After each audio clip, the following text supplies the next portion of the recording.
Hello बच्चों, चलिए प्रश्न को देखते हैं। प्रश्न है, निम्नलिखित में ऑक्सीकरण अवस्थाओं के परिवर्तन के क्रम का वर्णन कीजिए। ऑक्सीजन से टेल्यूरियम।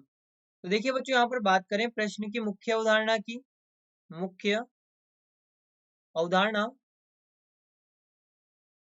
तो बच्चों यहाँ पर ध्यान दें, हमारे पास में जो यहाँ पर समूह 16 होता है, जिसमें कि ऑक्सीजन से टेल्यूरियम तक हम जाते हैं।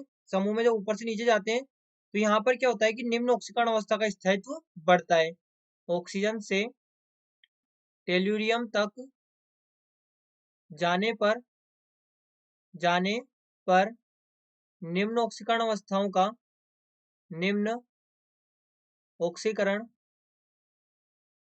का स्थायित्व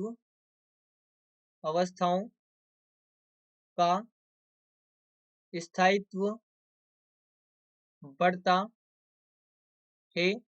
और इसका कारण है यहाँ पर, कारण जो कि यहाँ पर होता है अक्रिय युग्म प्रभाव। अक्रिय युग्म प्रभाव। और अक्रिय युग्म प्रभाव में क्या होता है बच्चों कि यहाँ पर जो बाह्यतम कोश होता है, जैसे मान लीजिए टेल्यूरियम है, अब टेल्यूरियम का बाह्यतम कोश है। बाह्यतम कोश का जो एस उपकोश होगा, उसके 2 इलेक्ट्रॉन यहाँ पर रासायनिक अभिक्रिया के लिए उपलब्ध नहीं होते हैं। यहाँ पर हम कह सकते हैं बाह्यतम कोश के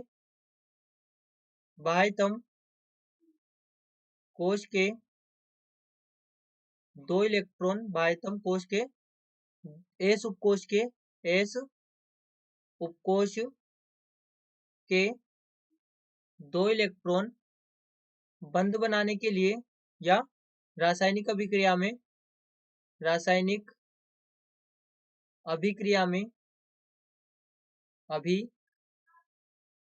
में बंध बनाने के लिए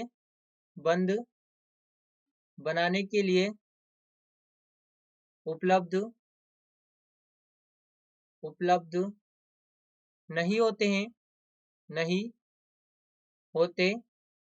हैं। और जब ये उपलब्ध नहीं होते हैं, तो यहाँ पर इसे हम कहते हैं अक्रिय युग्म प्रभाव। अब हम देखें कि उसका प्रभाव यहाँ पर ऑक्सीकरण अवस्था पर किस प्रकार पड़ेगा।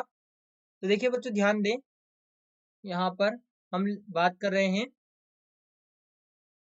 समूह 16 यानी कि ऑक्सीजन से टेल्यूरियम तक के ऑक्सीकरण अवस्था की। तो देखिए, सबसे पहले यहाँ पर होगा ऑक्सीजन, सल्फर, सिलेनियम, फिर टेल्यूरियम, और इसके बाद में यहाँ पर पोलोनियम होता है। अभी हम टेल्यूरियम तक की बात कर रहे हैं।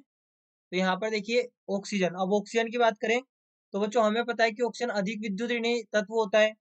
अधिक विद्युत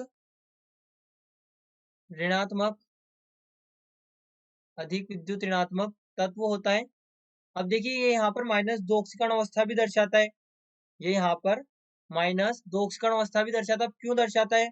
तो बच्चों ये क्या करते हैं, इनका जो बाह्यतम कोश का इलेक्ट्रॉनिक विन्यास होता है, वो यहाँ पर होगा 2s2 और 2p4। अब बाह्यतम कोश में इनको अष्टक पूर्ण करने के लिए कितने इलेक्ट्रॉन चाहिए? 2 इलेक्ट्रॉन। तो ये क्या करते हैं, 2 इलेक्ट्रॉन को ग्रहण कर लेते हैं। ये 2 इलेक्ट्रॉन को ग्रहण करके यहाँ पर -2 ऑक्सीकरण अवस्था दर्शाते हैं। उसके पश्चात ये F2O में +2 ऑक्सीकरण अवस्था भी दर्शाता है, और ये H2O2 में -1 ऑक्सीकरण अवस्था भी दर्शाता है। हम बात कर रहे थे ऑक्सीजन की। इसके बाद में देखें, जो हमारे पास में होगा सल्फर और सिलेनियम। यहाँ पर हम केवल सल्फर की बात करें तो वो जो सल्फर होता है, सल्फर यहाँ पर दर्शाता है -2 +2 +4। अब सल्फर -2 क्यों दर्शा रहा है? कारण वापस से वही है कि अष्टक पूर्ण करने के लिए 2 इलेक्ट्रॉन को ग्रहण करने में आसानी होगी, तो यहाँ पर -2 दर्शा देंगे। इसके बाद में यहाँ पर होगा +4 के बाद ये +6 ऑक्सीकरण अवस्था भी दर्शाते हैं।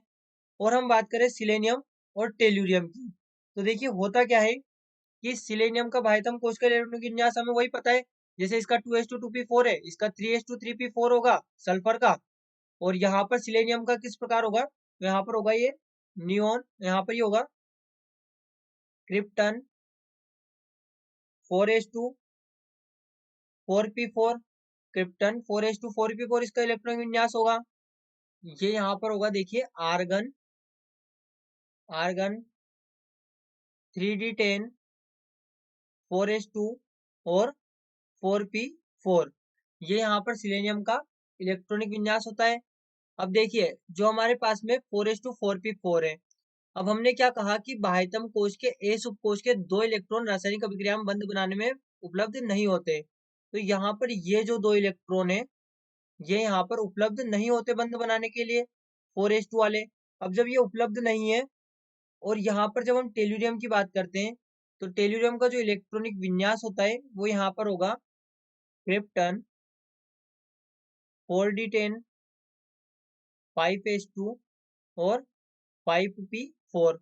तो अब इसमें भी जो 5s2 के 2 इलेक्ट्रॉन है ये बंध बनाने में भाग नहीं लेंगे, और जब बंध बनाने में भाग नहीं लेंगे तो ये दोनों जो ऑक्सीकरण अवस्था दर्शाएंगे वो यहाँ पर होगी -2 +2 और +4।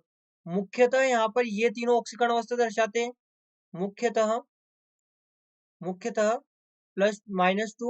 +2 और +4। वहीं पे यदि हम बात करें +6 की तो +6 ऑक्सीकरण अवस्था ये बहुत कम या फिर हम कह सकते हैं एक तरीके से नहीं दर्शाते, या हम यहाँ पर कह सकते हैं कि बहुत कम दर्शाते हैं। तो यहाँ पर हमने कहा था कि निम्न ऑक्सीकरण अवस्था को स्थायित्व बढ़ता है नीचे जाने पर, तो यहाँ पर +2 +4 का स्थायित्व बढ़ता जाता है और +6 ये बहुत कम दर्शाते हैं, क्योंकि जो एस उपकोश के 2 इलेक्ट्रॉन है ये यहाँ पर बंध बनाने के लिए उपलब्ध नहीं होते। तो बच्चों ये हमारे पास में ऑक्सीजन से टेल्यूरियम तक की ऑक्सीकरण अवस्थाओं की हमने जो वर्णन किया। आशा करते हैं आपको प्रश्न समझ आया होगा। धन्यवाद।